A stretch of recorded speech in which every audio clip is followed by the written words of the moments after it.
Hello, and welcome back. This video is about collecting and spending resources.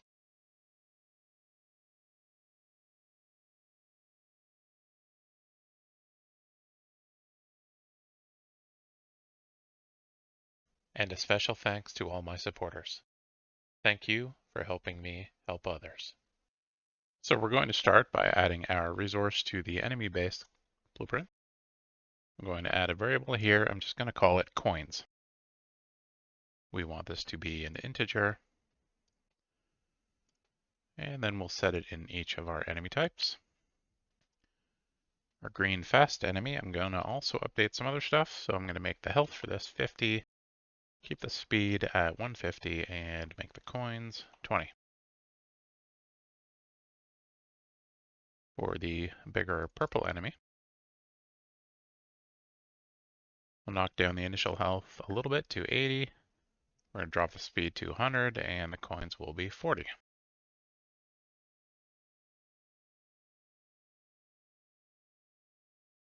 Next, in our event manager, I'm going to create another event dispatcher. We'll call this one on coins changed. The input here will be change, and we'll also just include the total coins.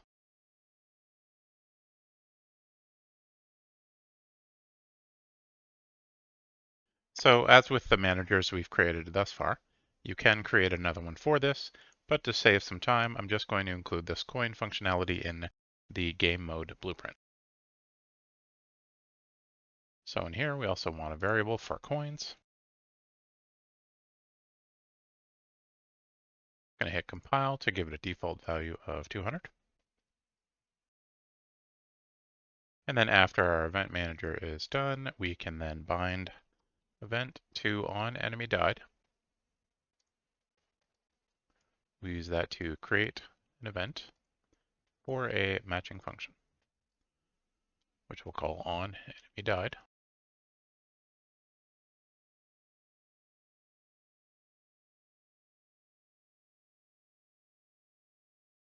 In here, we just want to get the enemy's coins value.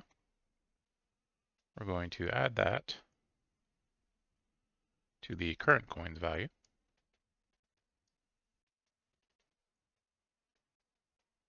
And set that back to coins.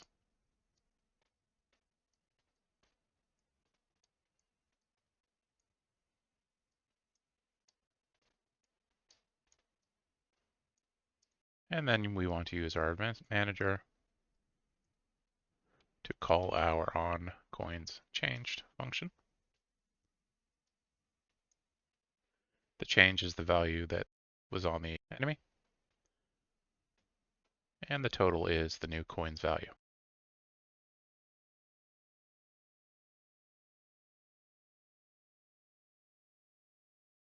We're then going to add some utility functions.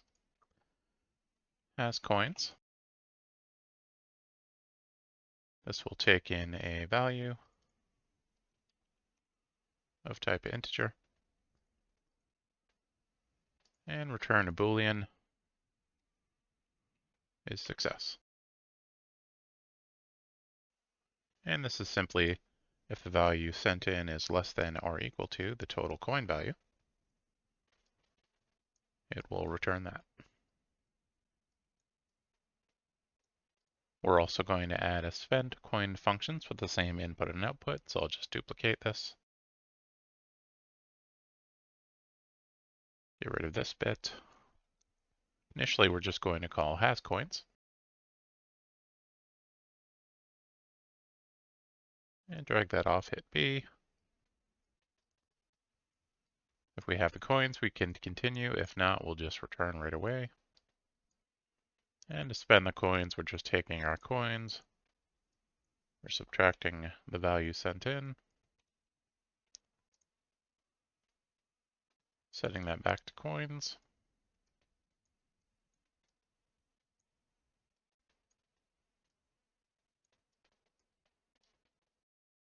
And then we can copy from the enemy died here, this little bit right here.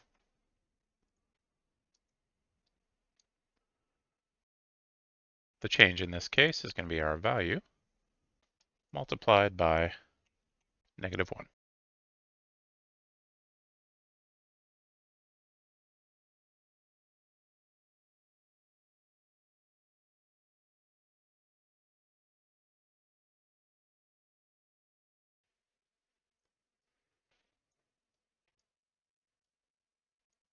And then we return success.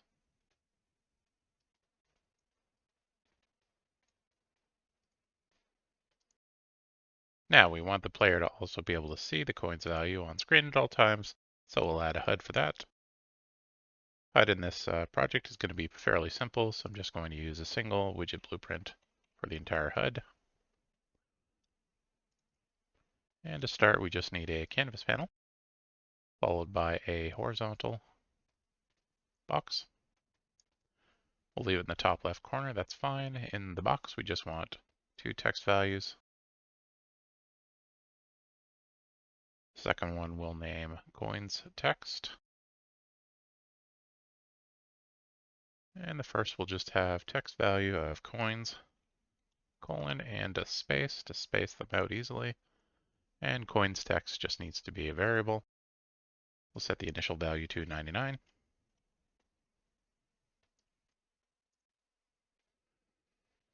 And then in our player blueprint,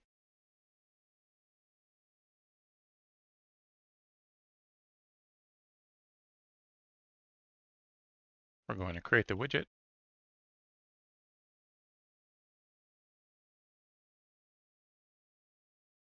add it to the viewport, and also promote it to a variable, which we can call WPP HUD. So if you hold Control and you drag an exec pin, it lets you reposition it. Well, not just an exec pin, these pins as well. In this case, I want to alt-click this one, so it can come in from here. It looks just slightly better. And then since we're going to want to use the event manager, we're going to call our set timer for next tick by event. We'll add a custom event here. We'll call it a one time init like before. And we're just getting our event manager.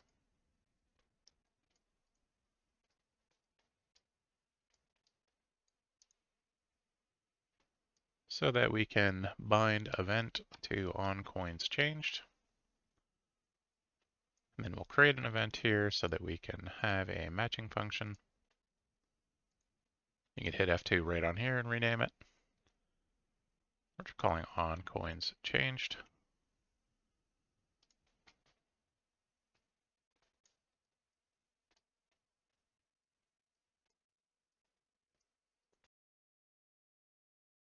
In here, we just want to get our HUD so that we can get the coins text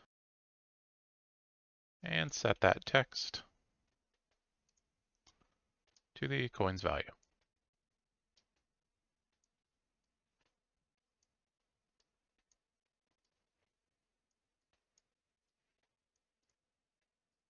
Now, since this is currently being called as a result of the coins being changed, the initial value will be 99 in the text we set.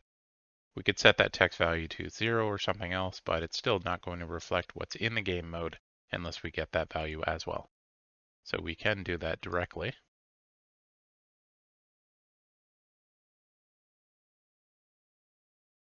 And we can just directly call the onCoinsChanged. It's just a function using the value from our game mode coins.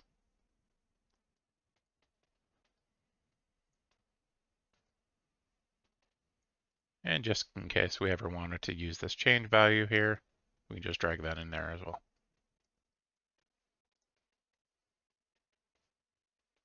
So if we run that right now, you can see up here we just have our coins 200.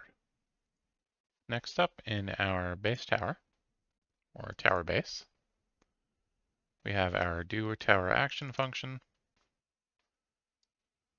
In here, I'm just going to alt both of these. I'm going to use the variable directly here. And this bit is just going to get pushed over here to the right a little bit so that we can call get our tower details. And we'll choose the correct version. That'd be the second one.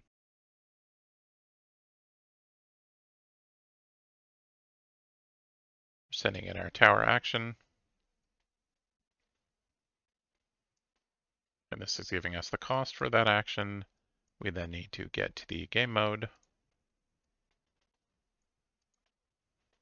and call spend coins.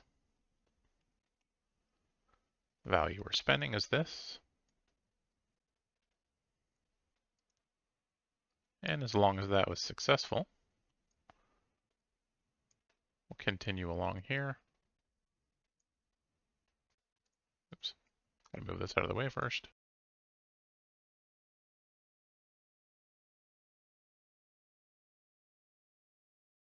And in the case where it's not, we can just add a return node here. As a reminder, this is called when you click one of the tower action buttons.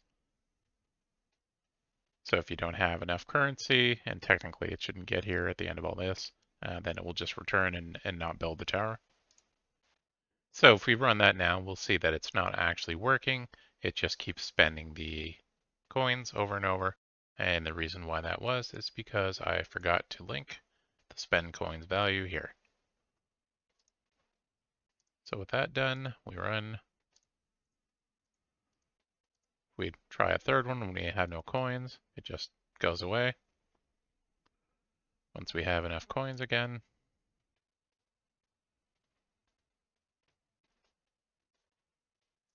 we're able to make that last one. So while that will work as is, it would also be nice to have the buttons to update their state depending on whether the tower cost is less than the current coin value. So to do that, we can go into our WBP tower actions. In the init actions function, we can use the BPI tower action, which was just set in this function. We can use that to call the get tower details again.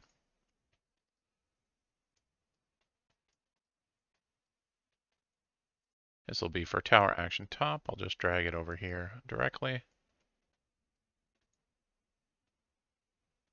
And then we can just save this as a variable. Call this action cost top. And then do the same for the ones down here.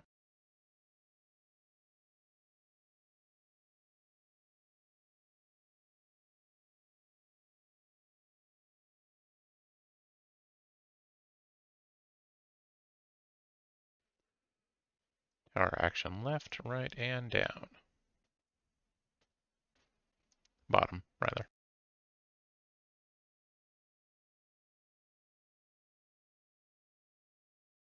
And similarly, promote all these two variables.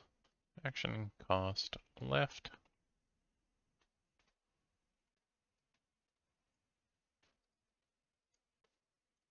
Action cost right.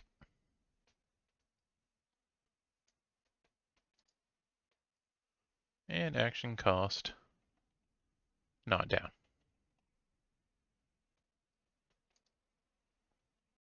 With that set, we also need another pin on here so that we can get to the event manager.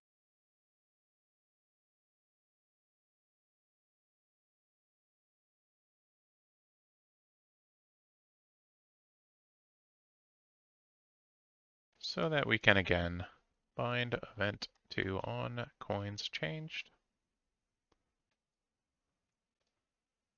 Use that to create an event with a matching function.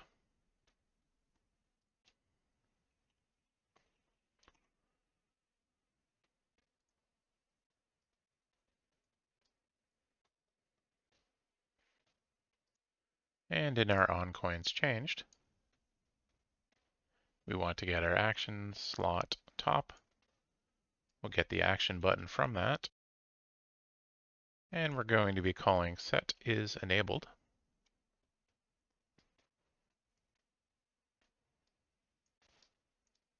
Oops.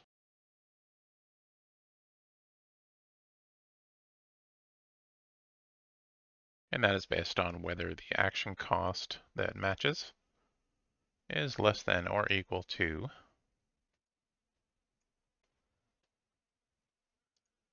the coin value sent in.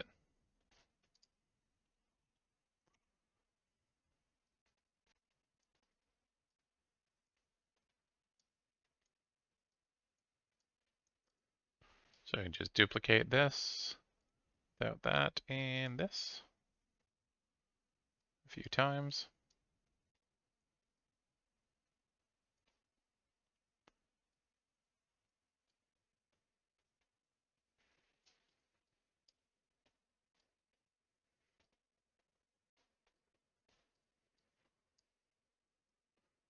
Or the action slot left with matching action cost left.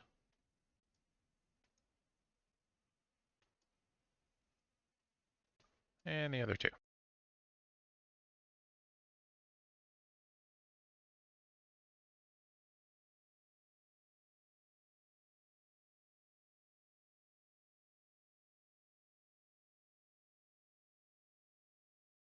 So I'll show you this without the one needed change. It's mostly working. So we pop it open, we can do that, we can do that.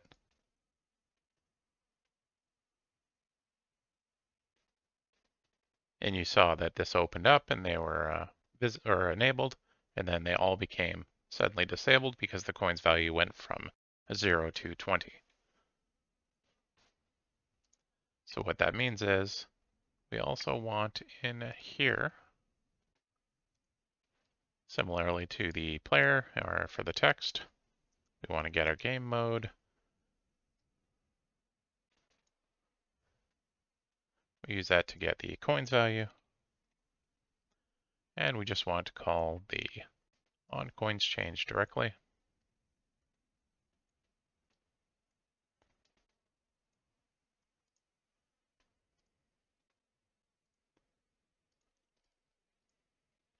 So there you go right away. These two are disabled because they're over 100. And all four are disabled here until this one will pop up at 80, then 100, 120, and 140.